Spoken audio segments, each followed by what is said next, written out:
What is going on, guys? Ryan Nelson here, and today I wanted to take a look at the Canon EOS R versus the newer, littler, smaller EOS RP. Kind of see what the difference is, see what the hubbub's about versus the RP, see if it was actually a decent camera, just getting a really bad rap, kind of like the R did. I love my R. It's an awesome camera. I've taken some really amazing photos with it, shot a ton of video with it, and then paired with the Atomos, it's really awesome. And then the RP comes along, this little guy, and he's like, oh, hey, I'm a little brother, what's going on? And I don't do this and I don't do that, but I still want to hang out with you. Is that cool? My guess is that this RP line is going to be kind of the new Rebel line. It doesn't feel cheap and plasticky though. It feels really solid. It feels a lot like the R. So good job on that. I mean, it is plastic, but it doesn't feel like that really cheap, clunky plastic. So big plus for that. I really wasn't expecting Canon to release something smaller and less spec heavy than the EOS R. I was expecting a really big, just beast of a camera, but they come out with this and I know it threw a lot of people off. It threw me off. So anyway, I just wanted to give it a look and see if it was actually worthwhile for you or anybody else and see who it's actually good for. So let's take a look. So the price point between the EOS R and the EOS RP is roughly $1,000. And then when the RP was announced, it actually came with the EF adapter, which the R did not. So that was sounding like a really good deal. Now, taking a look at these two cameras side by side, there's a lot of similarities and there's also a lot of differences. The main one being there's no screen on the top of the RP. It's replaced with the old school dial.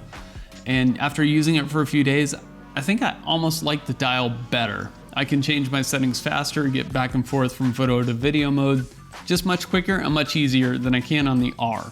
Not that that's that difficult, but I do like the old school dial. That being said, it's also pretty nice to be able to look down at the top of your camera and see your settings.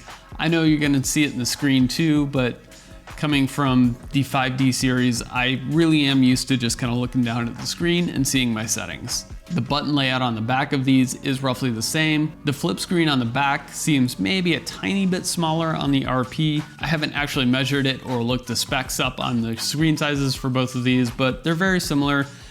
RP just feels tiny bit smaller, not much. Overall, the RP body is just a little bit smaller than the R, but still very similar in a lot of ways. We're continuing here. Okay, so I just looked up a few specs on this, and that flip screen is actually, it's 0.15 inches smaller. So yeah, not that noticeable. So just kind of running down the specs in these, Canon R is 30 megapixel, Canon RP is 26. Not that much difference between 30 and 26. They're still gonna produce really great images. So videos where there's gonna be a much bigger difference, the Canon EOS R is gonna have a lot more flexibility and a lot more options if you wanna use it to shoot video as well. And it's gonna go more in the direction of a high-end video, as to where the Canon RP still does shoot video, but you don't have nearly as many options with what you can shoot. But if you just want to use it as a casual, like I just want to get my kids going down the slide, or this is something really cool, once in a lifetime experience, I want to record it instead of just taking photos, that's going to work really well for you.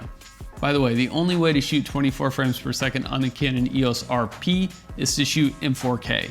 In 4K, your only option is 24 frames per second. Just FYI, if you're into that kind of thing, you might want to go with the R, because it's going to do a lot more versatility with the video. That being said, you also don't get C-Log on the RP. If that doesn't matter to you, don't worry about it. Now, a few things I've really been liking about this Canon EOS RP over the last couple of days. Like I said, I do like the dial instead of the screen on top. One thing I just realized with this, and it shows you how much I use it on the R, there's a touch bar on here. There's no touch bar on this one. I just now noticed that. So thank you for not putting a touch bar on there, because I never used it to begin with. I do like that this has a built-in intervalometer, so I can actually shoot raw photos with a built-in intervalometer, process those the way I do everything else in Photoshop and Lightroom, and then I can actually take that into Premiere and make a time lapse out of that. So I get a really, really high quality and very editable time lapse. Now, the other cool feature that I found in the RP was a focus bracketing. Now, I'd never really used focus bracketing or focus stacking before, maybe tried it once or twice. My solution to it is just to use a long lens and pump a lot of light in and stop way down to like f22, that way everything is sharp. Now there's actually a couple of different reasons you might use focus bracketing. One of them is if you're shooting a product or something and you want just front to back, everything in that frame just tack sharp. You can use focus bracketing to get those frames, go into Photoshop and then blend them all together so you have one seamless, sharp image. Another reason is if you're shooting something where you're shooting a really shallow depth of field and you want to make sure you get that focus right where you want it. You can turn focus bracketing on and then make sure you focus forward, something closest to you, and then hit the shutter. It'll automatically take a set number of photos, whatever you tell it to do. And then that way, when you get back, you can actually look and find that really precise focus point that you wanted and use that photo. So there's probably some other uses for it too. I've only had a few days with this camera to test it out. Haven't really done a super in-depth review of it, but like I said, I just wanted to give it a look and see what all the fuss was about. Now I did take both of these out and do a few different photos in a few different situations just to kind of compare the imagery from both of them.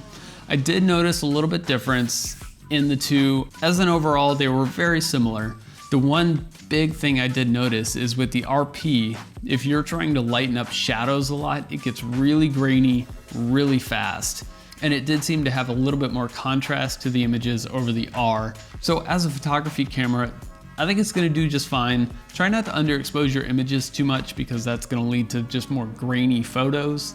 But overall, I think the images were quite comparable.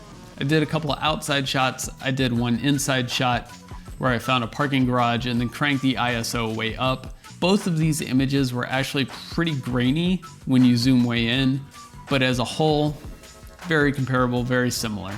So the price difference between the two, I'm not sure you're getting that much more quality on the R versus the RP out of a photography camera. Like I said, don't underexpose your images and you should be just fine. One issue I did run into, and hopefully this is gonna get fixed soon, is that Lightroom does not read the CR3 files from the RP yet, which I actually thought was kind of weird because the files off the R have the same extension and Lightroom reads them just fine. So I had to go through a workaround and convert them to DNGs. I don't know how much, if any, image quality loss I lost in that conversion. So this comparison, I'm not sure if it's fully correct or if it's the best comparison as of now, but still the images were coming out really nice and still had a fair amount of latitude with them. So final thoughts on these two cameras. If you're gonna do video and want to get into video, spend the money on the R.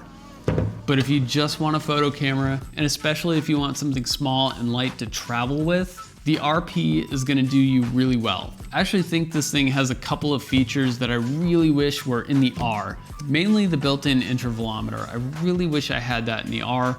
That would make doing time lapses so much easier and so much simpler. And then I would have a lot more ability to control getting back into Lightroom and processing raw files versus just editing a video file. So like I said, if you just want to do photos, maybe shoot a little video here or there, the Canon EOS RP is going to be the way to go, especially for the price. It's like $1,200, $1,300. Let me look.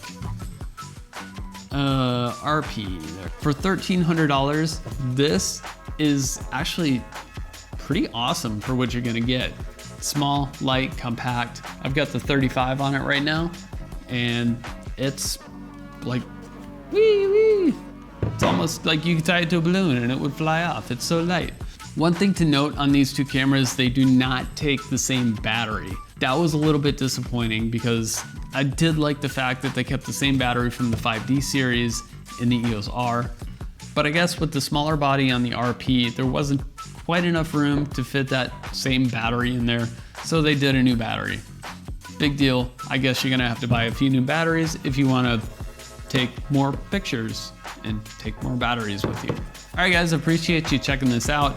I hope you found it useful. If you have any questions, let me know. Put that down in the comments below. If you like this video, do me a favor, hit that thumbs up button down there. Hit that subscribe button if you want to see more, and I will see you guys next time.